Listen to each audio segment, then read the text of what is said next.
Brand new movie spoiler review here at Max Talks Movies. My name is Max Denenberg. Today, I am breaking down, giving my spoiler thoughts on DC's Superman, which hit theaters on July 11th. So, welcome into Max Talks Movies. If you're new to the channel, welcome. Please hit that subscribe button and ring that bell for notifications.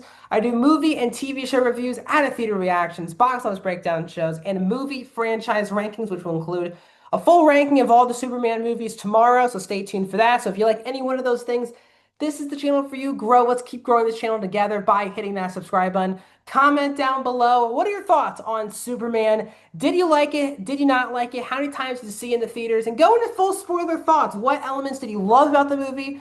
What elements did you not like about the movie? Would love to hear your thoughts down in the comments. I respond to every single comment, so please do comment down below. And also please hit the thumbs up button. So I, again, was debating doing a Superman review. I think before the movie came out, I was like, for sure, spoiler review. Saw the movie. I wasn't driven enough the day of, or not driven. I just didn't feel like I had a clear idea on what I was going to say in a spoiler review that was much different from like a non-spoiler review.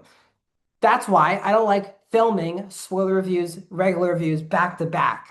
For spoiler reviews, I want to at least sit on the movie for a day or two, even more, like I did for this one. Make sure I have my clear, concise thoughts. Then I can get you guys out a spoiler review. So this is not going to be a breakdown of the movie.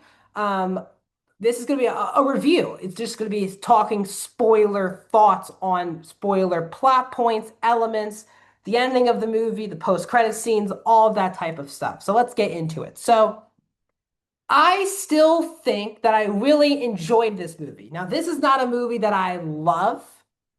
This is not going to be a movie that I'm going to be that is not one of the most passionate DC projects for me.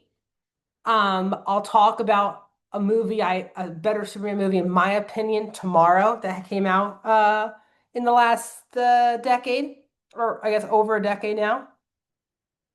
This is not to me the best Superman movie. This is not the best DC thing they've released over the last even 5 years. But I still had a very good time with this movie. And just get into some BS stuff before we get into the actual film. I have felt weird about how I feel about this movie. Like I gave the movie a 4 out of 5 stars and an 80%, and I stand by that today. I have not changed my rating. I have not changed my percentage. I think it's an excellent movie and a really good time in the theater. I enjoyed myself. It had a lot of heart. And most superhero movies now do drown themselves in messaging and being so dark and gritty. I enjoyed the fresh Saturday night cartoon element of the movie. But it's been weird seeing people on social media, fellow critics as well, discuss their thoughts. And again, it's another movie that has become, not shockingly, become so polarizing where it seems like people either love the movie or hate it. And if you don't, even if you think the movie's good, you're not in the love category, which puts you in a weird, I don't know. I've been feeling weird about myself not being in the love category, which is so weird because, again, it's rare for me to give a movie a 4.5 out of 5. Like, it is extremely rare. I see usually well over 100 movies a year.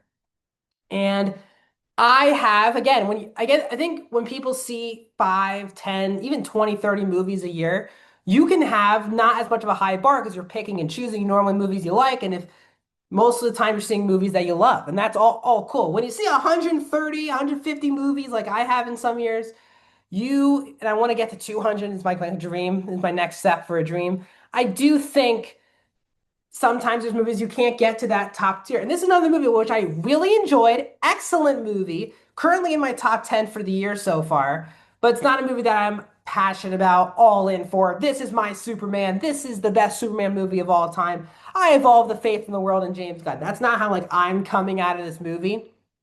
And I do think in criticism, I'm not getting into the screenings, people being paid. I don't think it's all BS. I mean, we've come to a time with so many movies now. I think it really did start with like The Last Jedi, where fans, critics feel like they either have to fall on a love or hate side with the movie.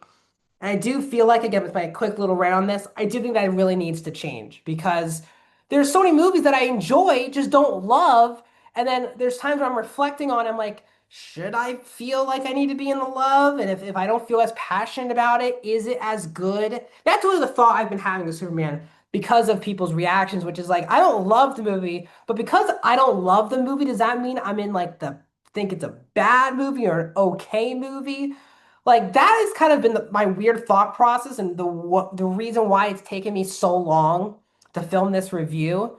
But the good news is I am gonna act like a human being and think that yes, I really enjoyed this movie. I don't have to put myself in any camp here. This is my subjective opinion. If this movie didn't work for you, this movie did not work for you. If this is the Superman that you have been waiting for since you read the comic or since you started watching the Superman movies, good for you as well. Like I think that's all fair across the board. I do think people need to again be more open to different opinions on subjective art, which is movies. Not everyone is supposed to love every movie. Not everyone's supposed to hate every movie. Every single movie, for the most part, is usually for someone. It's not all hated, not all loved. That's the beauty of movies. That's why I wanted to get into movie criticism to share my thoughts on a public platform like this. So let's get into now the movie itself. What worked? What didn't work?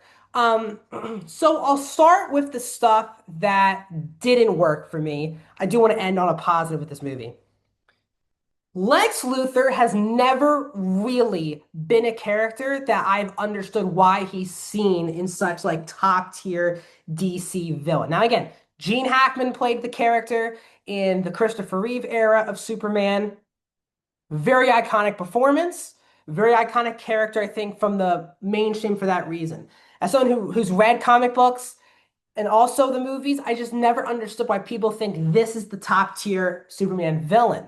And I think the problem with a character like Superman is getting an antagonist and a villain who can match him, at least be a physical force that at times you can feel like Superman is in danger. I think that's the beauty of Batman and why so many people believe, including myself, that he's the best DC character is because yes, he is a superhero, but he's also just a regular dude. Yes, he's rich and he has all of these tech stuff, but he's a regular dude in the suit, not super powered up. And it doesn't matter if the villain is super powered up because Batman is not. With Superman, you need a threat. Like, and not just have to be a threat. Superman is seen as a god level superhero who, for some reason, did get his ass kicked a lot in this movie by people who are not on that level. But it's the Lex Luthor element of this movie worked for me more than it didn't because of Nicholas Hoult. And Nicholas Hoult did a really good job in the role. The problem was he just never felt like he was an actual threat to Superman. And really, Superman, for me, never felt a little bit in danger during this film. And there were moments where I wanted to feel intense on the edge of my seat in the action scenes. That was, I guess, from a action level, that was my biggest problem. And I think Zod has really been the only key in these films to feel like a legitimate threat to Superman because again, he's also from Krypton, has similar powers. They both can beat each other up for days. He feels like an intense threat. And I thought Man of Steel did a good job on building why, he has a personal relationship to Clark's parents on Krypton, and that adds the responsibility of what he's supposed to be doing on Earth. That I really enjoyed. This movie, again, you're missing that because the Lex is like kind of doing video game stuff where he's like A10, B5, C7 to like computer nerds who are not computer nerds, I don't want to say that, but computer people who are putting in like the fight for Ultraman against Superman. It was an element that again never felt like he was in danger when it was revealed that the Ultraman or whatever the clone was Superman. That also never really got me into that fight scene or in intense. I think if there's going to be another Superman movie, which there should be, I would like a more. It doesn't even have to be Zod, just someone who you feel like could in an action scene could make you feel intense, like feel like Superman is in somewhat of danger. Now, the other major issue I have with the movie is that there's way too much going on. Now, again, this movie is not just trying to be a Superman movie. The movie's job is also to set up the brand new quasi, like half reboot, half not of the new James Gunn DC universe. And that's a tough thing because some people are trying to compare this to Iron Man. Iron Man, yes, had some inkling that they were trying to set up a big universe. When you watch that movie, it does kind of feel like its own thing for the most part. There's Easter eggs for sure, but it's a very focused, self-contained story. That's what the problem with Iron Man 2 was. It felt like a trailer for the Marvel Cinematic Universe more than a true Iron Man sequel movie. This movie, I think, feels like a 65, 70% Superman movie, and then 30% we're going to start setting up other things. Like we have the Justice Gang, we have Mr. Terrific and Guy Gardner and Hawkgirl, we have Peacemaker making a cameo, we have Supergirl making a cameo at the very end of the movie, and a lot of setup. Now, I do think it was great that we just didn't get another Superman origin story because I agree that we've seen it a billion times. We know what happens to Superman.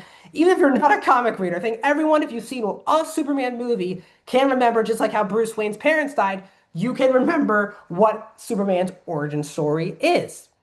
So I'm happy they did. It was 3 years into Superman, and I enjoyed that element. There was too much going on, and what I mean by that is also there wasn't just one central plot that felt focused. It was like there's a war going on between these countries. There's the Luthor Corp element. There is the Daily Planet barely being touched upon. There's Anthony Kerrigan's character, Metamorpho, I think, who is in the movie. You have the Lois and Clark relationship. You have Clark and the Kent situation, and the Justice Gang are involved.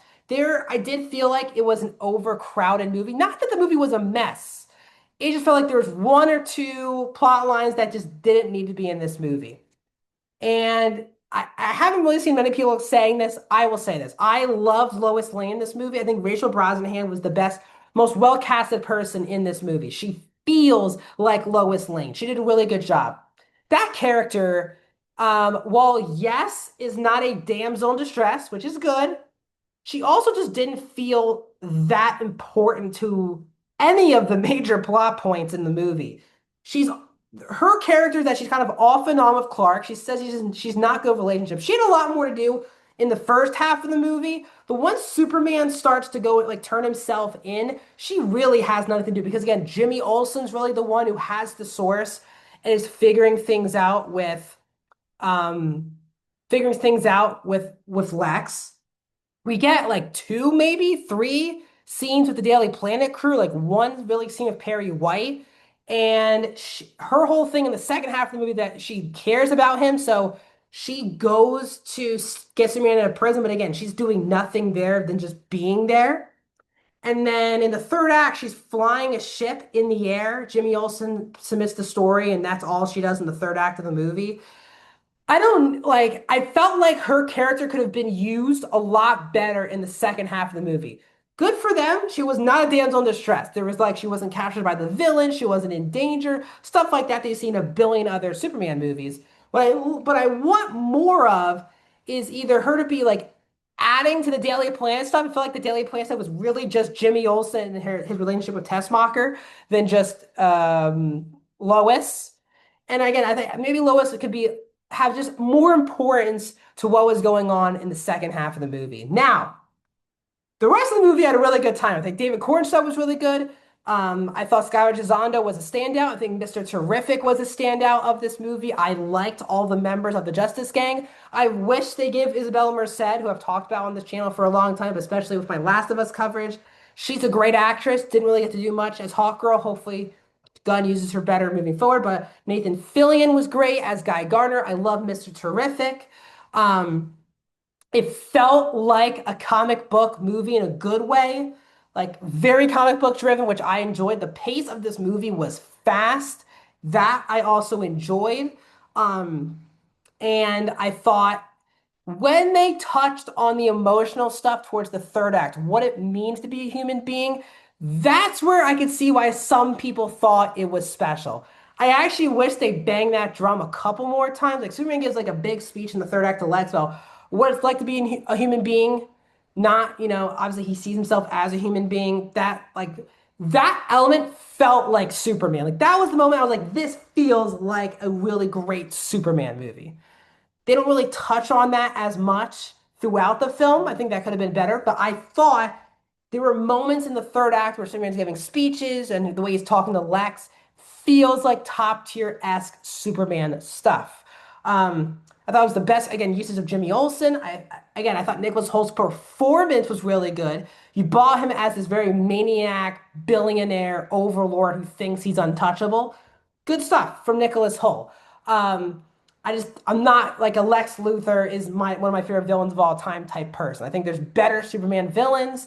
For some reason, he always gets brought up first when people talk about Superman villains. But yeah, I think for the character, this is probably the best use of the character I have seen. Probably again seen since Gene Hackman in the original Christopher Reeves films. Also, the film was very funny, but the comedy for the most part, I would say like 98% of the time, never pulled me out of the movie. As I said, Jimmy Olsen and Tessmacher stuff was funny. The conversation between Clark and Lois towards the movie was funny, but also very serious. The jokes in this movie, again, just didn't pull me out of the film. I thought they were well-timed comedy jokes. I was nervous that James Gunn's comedy could maybe not fit Superman, but I thought it actually fits Superman very well, which I enjoyed. All the characters, the cast is really good. The score was very good. Again, it helps that they're reusing John Williams' score at a minute kind of tweaks, but really copying John Williams' score, which is also great. Um, the film does have a punk rock energy to it, which I also enjoyed. Um, this is a very easy watch for me. This is not like a top tier superhero film for me, but again, I really wanted to come in and have a good time in the theater. And I think so many comic book movies these days sometimes just have to spend 2 hours in the theater and have a good time. Yes, there are points where you need to be serious and have real conversations and have these massive connections to other things and other characters and things like that. Um, but this was a 2 hour Superman movie that I honestly had a blast. I was never bored. I was either smiling or chuckling throughout the entire runtime. I love the ensemble. The James Gunn energy that I love from both the Suicide Squad and the Guardians films was brought into this movie. Um, this was a Superman movie that I thoroughly enjoyed. There's definitely flaws in there, but I think the positives really weigh out the negatives in this film. So I had a blast of Superman. I thought it did everything. It checked a lot of the boxes you wanted from a Superman movie. It felt like a throwback, but also blended in with new elements, like the social media element. I really respected, even though I thought the monkey stuff did not work for me in the third act. But still, I laughed. I cared about the characters. There were parts that you really had to sink your teeth in from a dialogue and an emotional perspective, which I enjoyed. So I thoroughly enjoyed 2025's Superman. What are your thoughts? Let me know in the comments, like the video, subscribe, and I'll see you guys soon.